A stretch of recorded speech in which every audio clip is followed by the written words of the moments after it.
네, 안녕하십니까. 더불어민주당 원내대변인 광주 동구남구가 국회의원 윤영석입니다. 전세 사기 피해로 인해서 극단적 선택을 하시는 분들이 끊이지 않고 있습니다. 여전히 전국적으로 전세 사기 피해와 관련한 그런 피해 소식이 우리를 가슴 아프게 하고 있습니다. 국회에서 특별법이 통과가 됐지만 여러 가지 사각지도 또한 존재합니다. 시급히 국회에서는 사각지대를 보완할 수 있는 보완법이 필요한 시기입니다.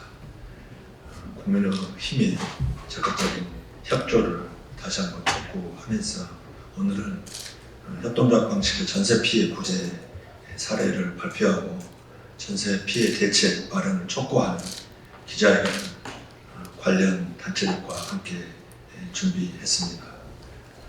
진행하도록 하겠습니다. 네, 안녕하십니까. 더불어민주당 을지로위원회 정책위원 이주원입니다.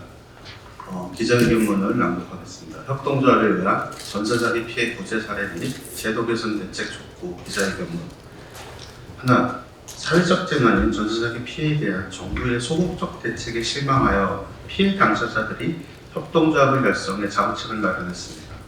전세사기 피해자들은 정부의 무능한 대책으로 희망 고문을 당하고 있습니다.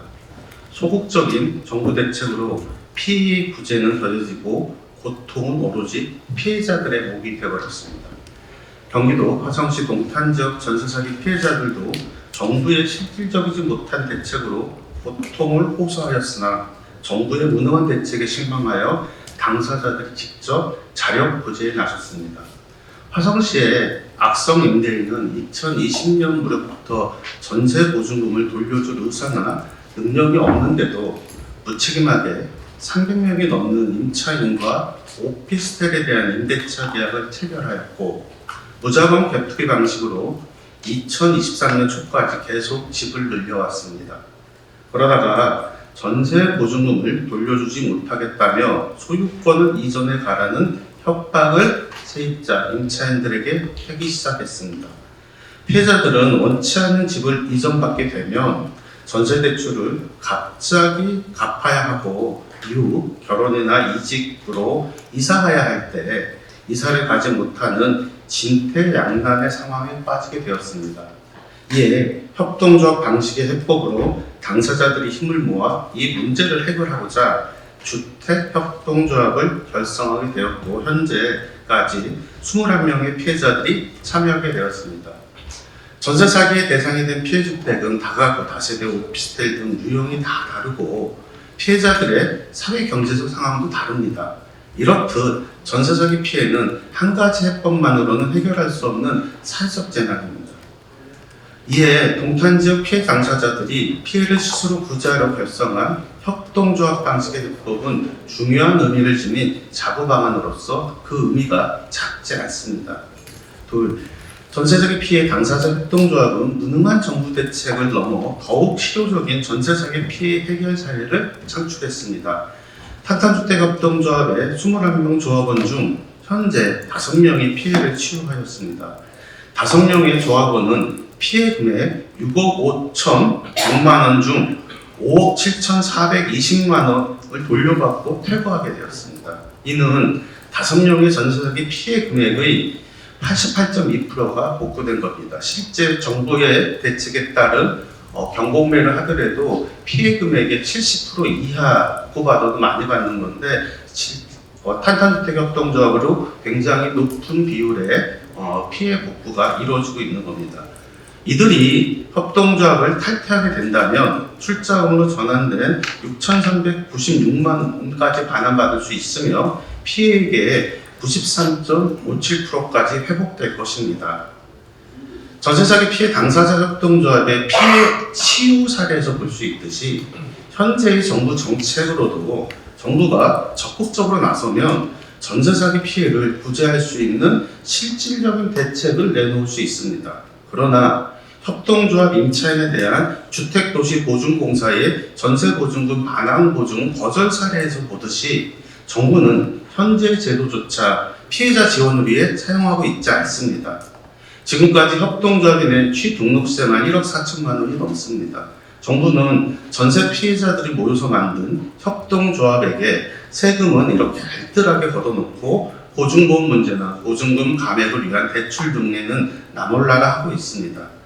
이제 보증보험을 가입하지 못하면 과태료를 내야 합니다. 피해자들을 도와주지는 못할 망정 정부가 쪽박을 떼서야 되겠습니까? 적극적으로 피해자들의 손을 잡아주길 촉구합니다. 앞서 들은 사례와 같이 민간에서 협동조합을 만들어서 피해자를 구제할 수 있는 것을 보며 사실 정부가 그 역할을 했으면 얼마나 많은 피해자들의 삶을 지금 이 시간까지 구제할 수 있었을까 하는 생각을 하게 됩니다. 하지만 전세사기 특별법까지 만들어 놓고도 정부는 피해 구제에 매우 소극적입니다. 지금까지 피해자로 신청한 사람들은 10,000명이 넘지만 전세사기 피해주택을 매입한 건수는 0건입니다. 이는 피해자 지원 정책이 현실과 맞지 않다는 것을 보여주고 있습니다. 정부의 발표와 달리 피해자들이 정책을 이용하기가 너무 어렵습니다. 그러다 보니 희망 고문을 한다는 이야기가 피해자들 사이에서 나오는 것이 현실입니다. 그런데 윤석열 정부와 여당인 국민의힘은 불완전한 제도를 개선할 의지가 전혀 보이고 있지 않습니다. 지난 5월 25일 전세사기 특별법이 통과했습니다. 급하게 통과된 법이라서 법안이 통과될 때도 피해 현황이 어떤지 파악하지 못했고 충분히 수기하지 못했습니다. 상황이 위급해 정부 안을 받아서 본회의에 올리게 되었는데요. 그때 여야 모두 부실한 입법이라는 걸 인정하고 법 시행 후 6개월이 지난 그리고 지금 그것을 개선하기로 하였습니다. 근데 이것을 개선하기 이전에 선행 조건으로 피해 조사를 하기로 했었는데 정부는 아직까지도 전세사기 피해 조사를 하고 있지 않습니다. 그러니까 조사가 없는 채로 법 개정 논의가 시작되는 것입니다. 민주당 을지로위원회 전세사기 고충 접수센터는 지난 9월 4일부터 국회 앞에서 전세사기 피해 조사 촉구를 요구하고 전세사기 특별법 보완 입법을 촉구하는 1인 시위를 진행하고 있습니다.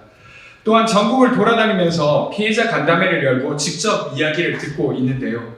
전세사기 피해자들은 대부분 2030 세대입니다.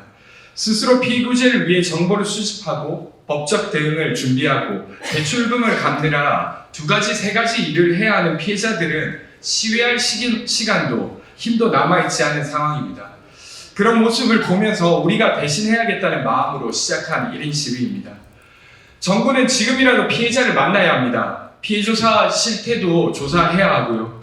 그들의 이야기를 듣고 제대로 된 법안 개정을 해야 합니다. 더불어민주당은 강서구 전세사기 피해 실태 조사와 현장에서 확인된 피해 상황 그리고 피해자 대책위 등 시민사회의 의견을 반영하여 선구제, 후구상권 등 보증금 회수 방안, 대구 신탁사기 등에 대한 대책 등을 포함하여 전세사기 특별법 개정안을 발의하였습니다. 이에 우리는 정부와 여당의 책임있는 태도로 개정안 협의에 나설 것을 촉구드리는 바입니다. 이것으로 마치도록 하겠습니다. 고맙습니다.